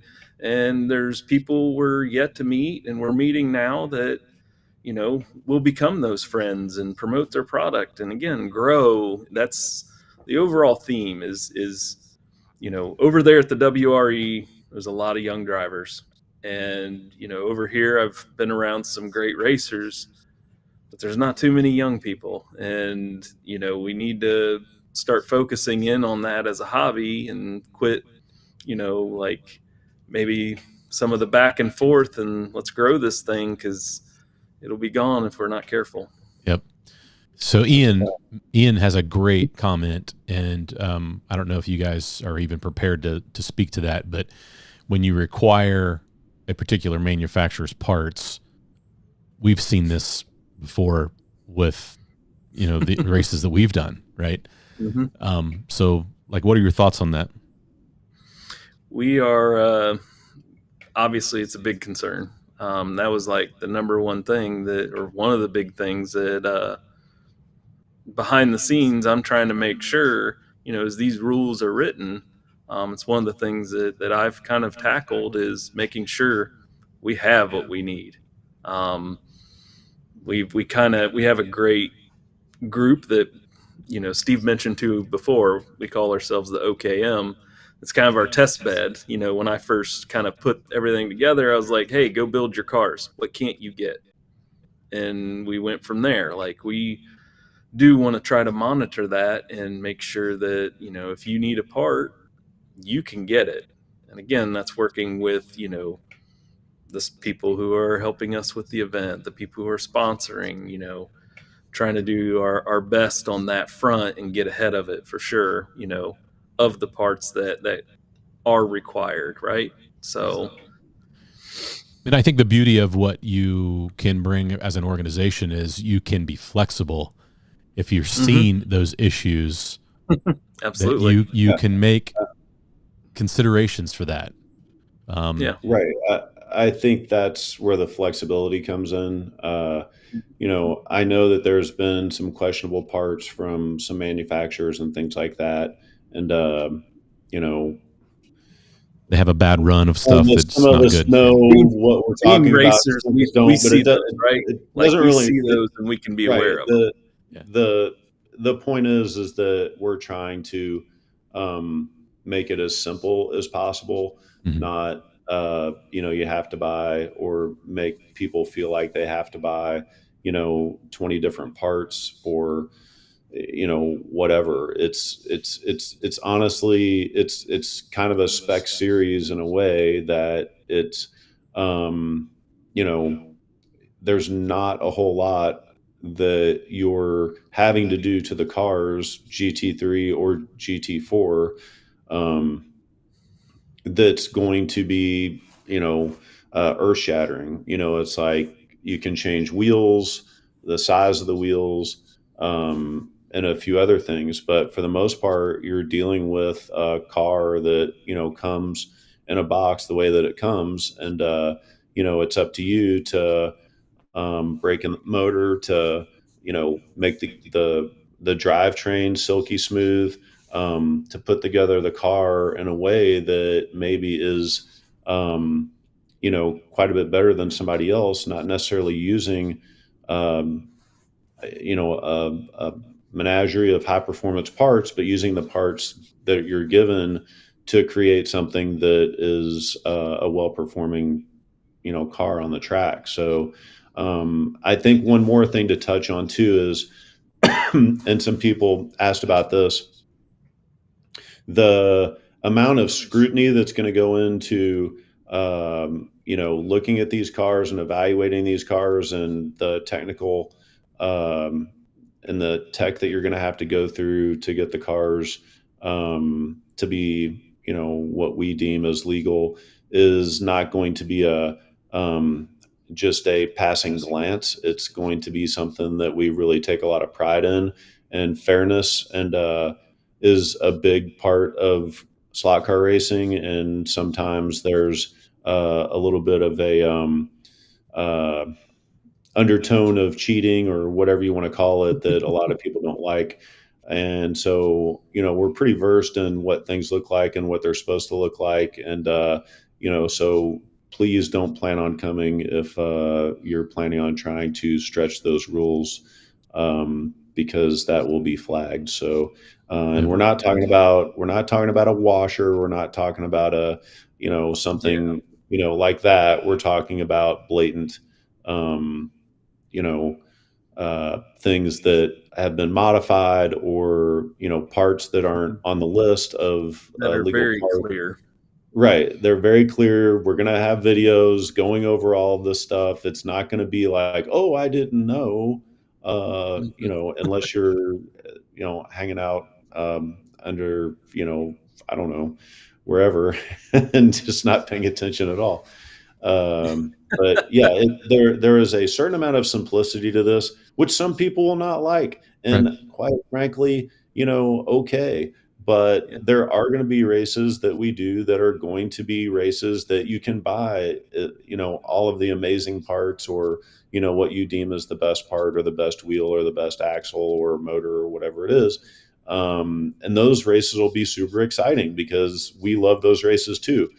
But, this race is really geared around trying to get people, interested, that are already in the sport, that are really good at it and really proficient at it, and give them something that they can work with, and also give people that, we want to try to foster and get to these events, that, you know a car that's easy to build, pretty much box stock.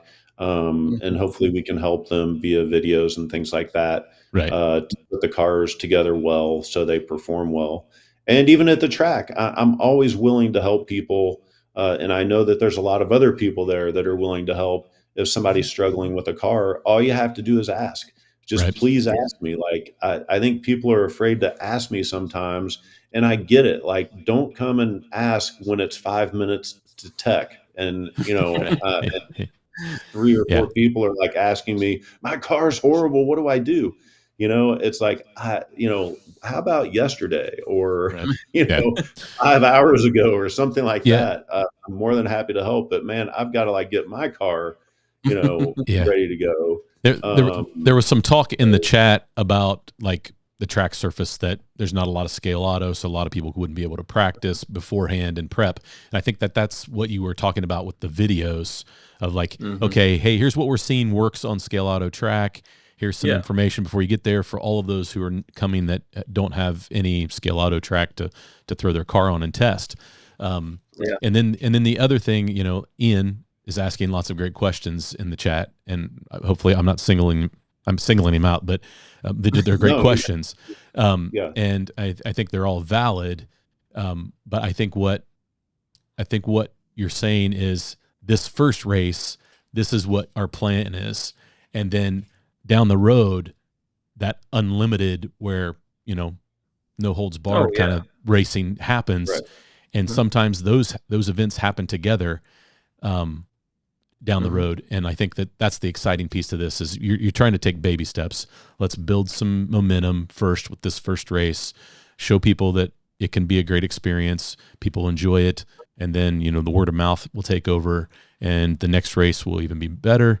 And some of those things will morph and grow as the events move forward. So maybe Ian, you don't like the message right now when it comes to the rules, but I think eventually we will get to where you are wanting to be, I think, from your perspective and the level of racer that you are. Yeah, I'll say this: give the rules a chance. I know they haven't been released yet, but Yeah. They're being a tuner myself. There is enough there to make a really good car for sure. The performance of the cars there's enough there for sure.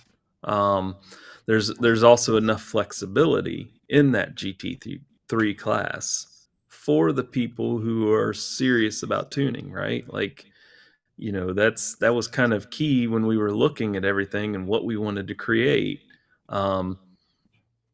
It's not wide open, but there's definitely enough in the rules for the people who really love tuning, really love getting the best out of the car, right?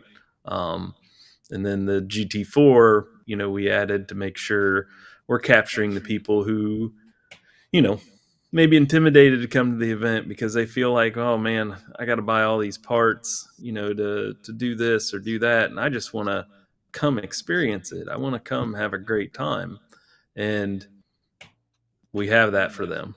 Yeah. And that's the beauty of the rules that we're working with is, it allows both cars to run together, and the GT4 is competitive in the right hands for sure. Yeah.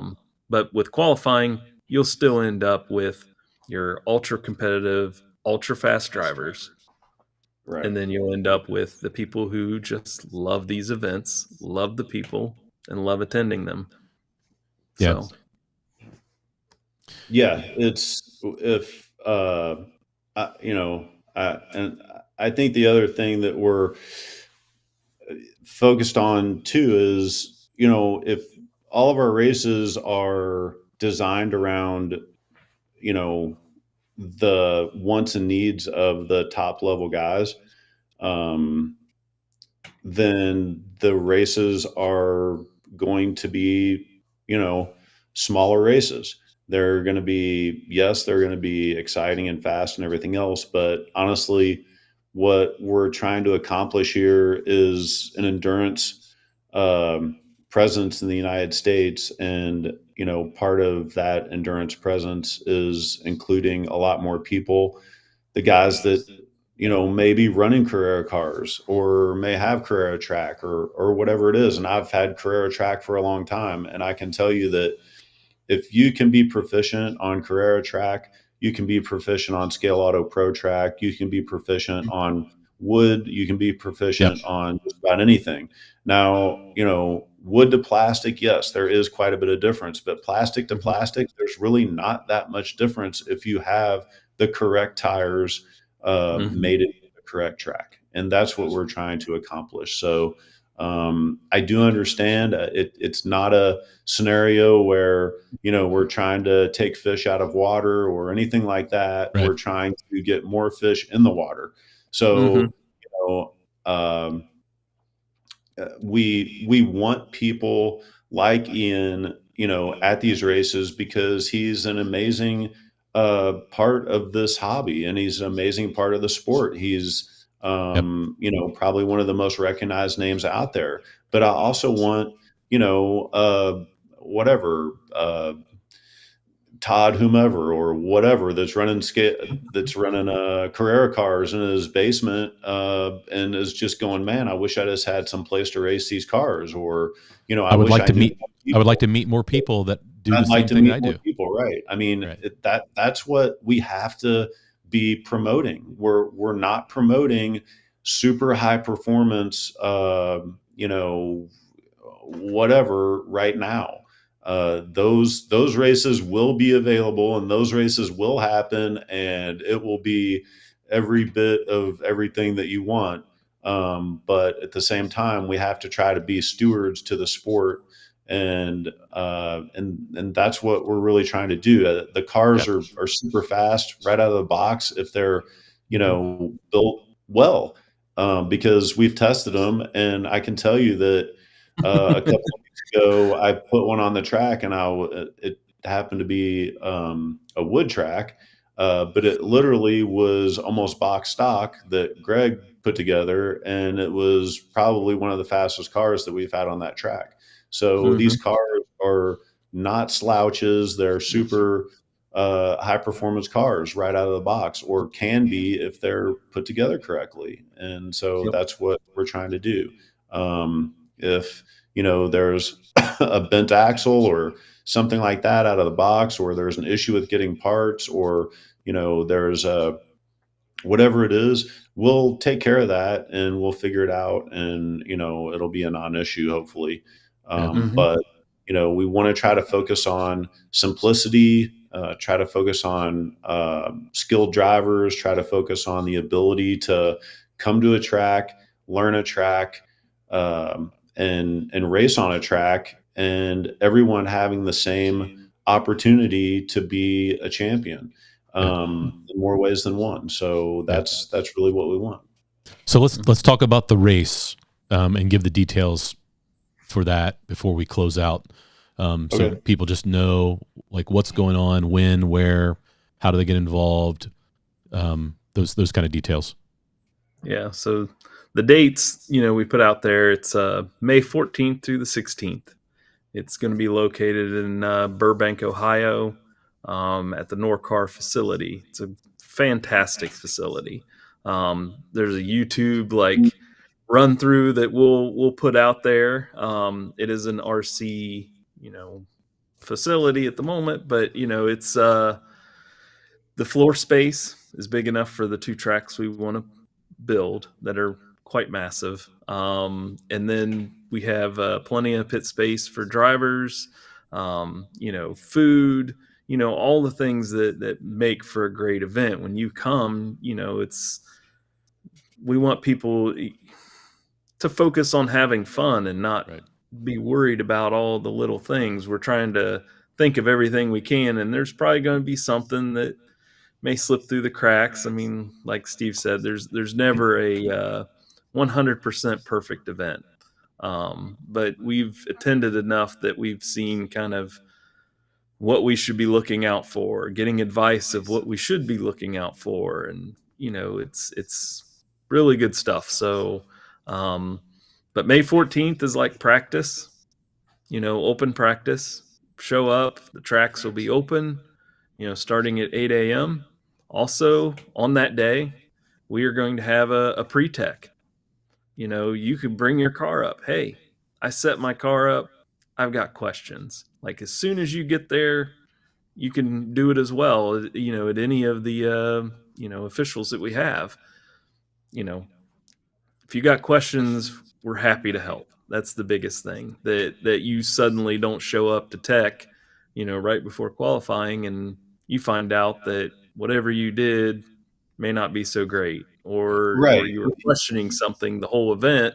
You practice with a car that you think is great, and then you suddenly have to be told that you have to change it. And those are some of the things that that we want to avoid. Yeah. Again, with the Absolutely. videos, and we've really tried to think of everything where someone can come, have an amazing time. We Yeah. have amazing times at our events that we attend. We want to share that with everybody because it's infectious. We know it'll grow. For sure. The sport and solidify friendships and strengthen friendships. I mean, that's what I've, gotten out of this. So that's awesome. Well, guys, it's right. exciting. There's not going to be any big checks written at this event for the winners. But I will say there are some pretty cool things to be won. So yeah, that's awesome. So where can they find out more information about the organization and the race? Let you say it, Steve. Well, we're going to launch the website at the end of December, and that'll be an ongoing thing, but it'll have all the information and the ability to sign up for the race. I mean, ultimately, there's maximum number of pit spaces at the race, so that is what it is.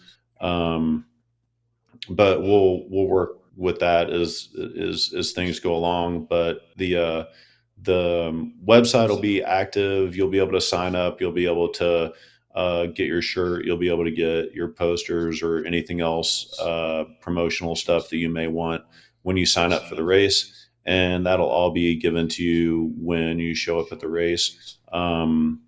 You'll have an identifying or an identifier of some sort. So when you do get to the race, you'll be checking in via that identifier and won't be able to get onto the track unless that identifier is identified by the appropriate person or computer. You'll have credentials. Yeah, you will have credentials. So and it's a keepsake. Right. Then follow the social media. We'll be releasing little bits and pieces. I mean, there's that's part of the excitement is sharing things as it comes, not all at once, but maybe in pieces. But the fact is, the rules will be available almost immediately, and the times and where it is, because we want everybody to be able to go to their Christmas whatevers and say, hey, there's this event that I want to go to that, maybe we can work into our holiday or vacation schedule. Yeah. So yeah, that's the way to do it. Well, guys, this is exciting. Thanks for sharing it on the live stream. Hopefully it was a good platform. I think the feedback has been great so far. I think people recognize the need for some organization to some of this, and hopefully this is the right one. But I think that the fact that you're not afraid to evolve and make changes if you feel like it's necessary, and there'll be a way for people to be able to do that, because there will be not just one person listening, but there'll be a committee of people listening, and I think that's key as well. So good work. Keep up the good work. I appreciate what you're doing. And if anybody has any more questions, go to the social media. There's been lots of posts. It's been shared out everywhere. Home Racing World. Hit us up on Facebook. Misfits, Slot Cars. Just you find one of the posts, put the question out there, and somebody will make sure you get answers. So guys, thanks for tuning in tonight. Appreciate you jumping on. Yeah, anytime. And I'm sure we will talk multiple times before we get to this race, because Two Lions will be covering it with a live stream. We do know that. Yes, I can make that official announcement. And so that will be fun. But guys in the chat tonight, thanks for all the great questions. I appreciate everybody sticking it out. I mean, we're still we're right at 100 here at the end, and we are 10 o'clock Eastern, half hour over. So I'll sign off.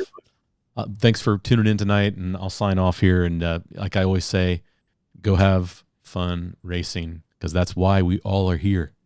Whether it's in your house or it's at a big national event, as long as we're having fun, smiles, pulling the triggers, that's what it's all about. So, guys, thanks for. Absolutely. We'll see you next week.